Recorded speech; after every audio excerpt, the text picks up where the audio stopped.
Bismillahirrahmanirrahim. Assalamu alaikum. This is me, your English language instructor Muhammad Hasnain, once again with all of you people, and today I'm going to be doing another episode, another day of our crash course, which is the 30 days crash course.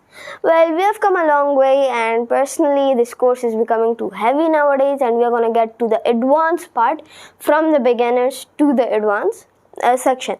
So let us start with our part 2 of the previously discussed topic in one of our other days, and today is day 19 with us. It just is like yesterday when I did day 9, and now I'm at day 19, and after that it's gonna be done 29. So just like that, we are going to be starting to discuss our topic, which is effective reading strategies. If you people do not know what reading strategies are, so last time we discussed about concepts and conceptual things such as skimming, scanning, etc., and all other different topics regarding such topic. Personally, I am a fan of reading, but I have not read as critically as critics do, rather from the eye of an audience or from the eye of a person who wants to learn, rather than being a critic to critically analyze the information. But still, I do have a lot of idea, and I'm going to discuss what my experience, what I have knowledge regarding. I'm going to tell you that. So, effective reading strategies. In our last topic, if you haven't seen the rest of the course, go ahead, check that out, finish the course, the rest of the episodes, not the course, come back right at this place, and we are going to continue after that. Critical reading and analysis. What is critical reading? For anybody there, what is critical reading? You can tell me in the comment box. For most, there are two types of readers, in my eyes. Not for most, because there are a lot of types of readers who read in multiple different types. There are multiple different types of presentation, multiple different types of debates, discussions, etc., and writings, etc., and even types of and ways of reading. So, for that reason, there are many types. But in my eyes, the major two are critics, who critically read things to give review and to get the knowledge. And on the second hand, we have the audience who is reading the book to get knowledge and to enjoy, rather than being that critic who is not enjoying the book but rather just examining the book as if it's a test he's taking from the book, which is in my eyes very boring, but to some people it would be very fascinating, a job to examine masterpieces of other people's life, and it depends upon you what review you give of it. People will depend upon that review. So yeah, it's a little bit amazing and amusing for me. So what is critical reading, this terminology of critical reading? Critical reading actually but rather means when you scan the whole passage, when you scan the whole writing, when you scan the whole document, report, book, etc., when you scan it, and when you go to deepest parts of it, where you theoretically connect things. For example, you might know about theories. So there is theories. People make a lot of theories about things like different series, web series. People make theories regarding different movies and connect, and some say that this thing is cursed because of this, some say that this is a message, secret message, etc. So these are theories, just theories. So from where do theories come from? Critical readers and from critical watchers who watch it, from critics who deeply understand and scan the whole passage, the whole reading. For example, nowadays there is something very famous that my school friends talk about, not my school friends, but I've seen some other students talk about that, which is analog horror.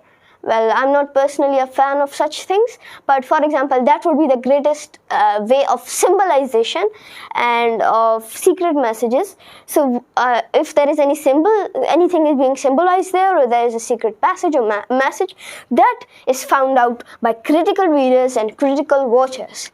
They find the code, the pattern. For example, there is another thing known as pattern screamers. I forgot from where I came to know about these things, because I remember it was from one of my class.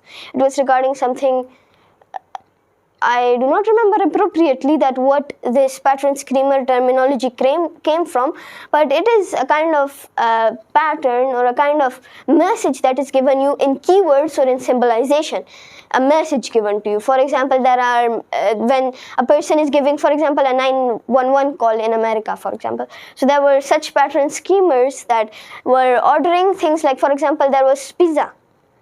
The person was ordering and they went on 911 and said that we want to order pizza, and 911 said that we do not serve pizza, but actually the case was that the person was in trouble and he was kidnapped, and the only way he could do it, the kidnapper asked him that bring some pizza. So for that reason, and then he was rescued.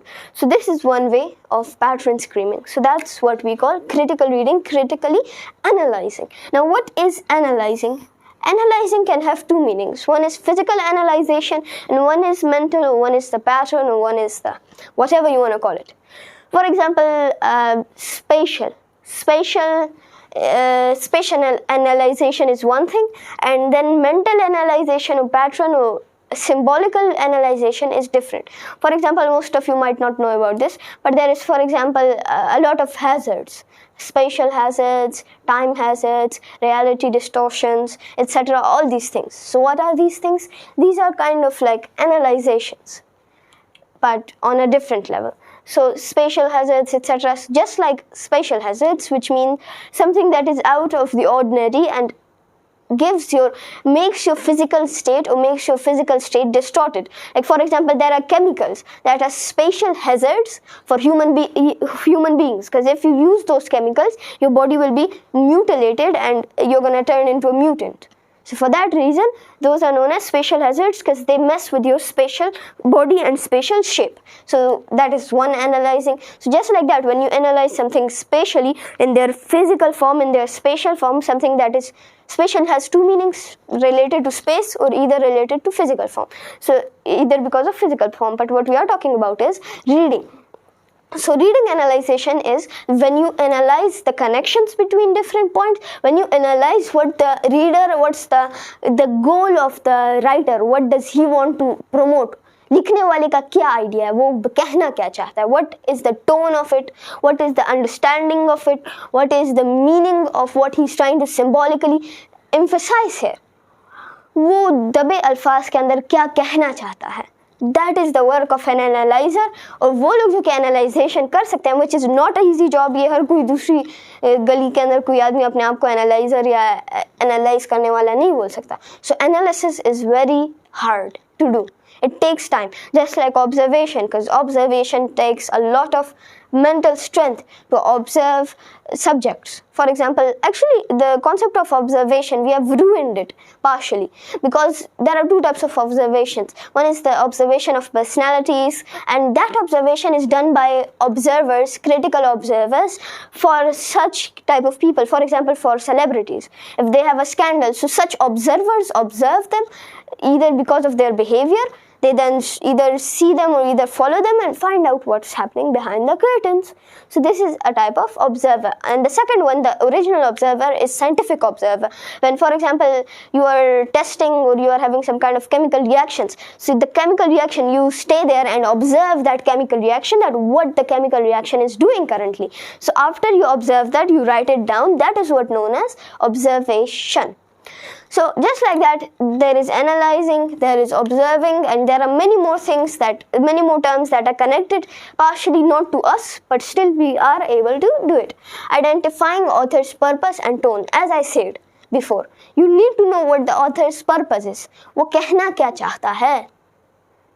What does he mean? उसका मतलब क्या है? ये what does he want to symbolize here?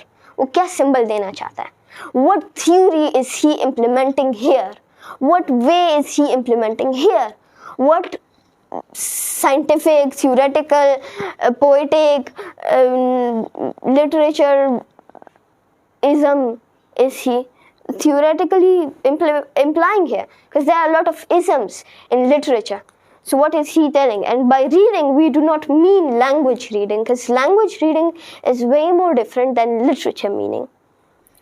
And here, this specific place where we are talking is specifically for literature. Meanwhile, here in grammar books, for example, that you have of language, you can analyze, you can read it critically, you can do many things with those books. But in the case of literature, it is all the job of all these things. All these things come in the branch, or all these things are implemented upon literature. So you should know what the author's purpose is, you should identify it, and then you should see, and then you should understand what the purpose is. There is always this connection between the purpose and the author. There is always a connection. It is not possible कि author कोई चीज़ लिखे और उसका कोई purpose नहीं होगा. For example, if there is a depressing poem written by somebody, for example, there can be many different types of understandings, and there can be many different types of places where the author is trying to convey his own feelings. So for that reason, you should identify the purpose and the tone of that specific author. Then reading and discussing complex texts. When you have lost all hopes and you do not understand what is the symbolical meaning of this specific passage, this specific statement, this specific reading, or this specific text, so then you should have a friend of yours, a critic of yours, or a community person that is smart, or a wise person of yours. You should sit with him, you should critically analyze the text, you should critically read the text, and after reading, discuss the complex text, and finally understand what the reader's purpose is, what's his tone, what's his reason, and what's his argument in the writing. What is he trying to imply upon us? What isms is he using? And what symbolization is he doing on this specific passage? That is how you indirectly, effectively read different passages, and any kind of passage, in my eyes, is easy to read and easy to understand with certain these few ways to understand them. So that was all for our today's video. I talked about all these ways, and hope you people also understand what I said, and I hope you people have some benefit from what I'm speaking and what I'm teaching, because I do have a lot of great feedbacks, and I hope that you get more betterment and you become better at English by my crash course. Thank you so much for staying with me, and Allah Hafiz.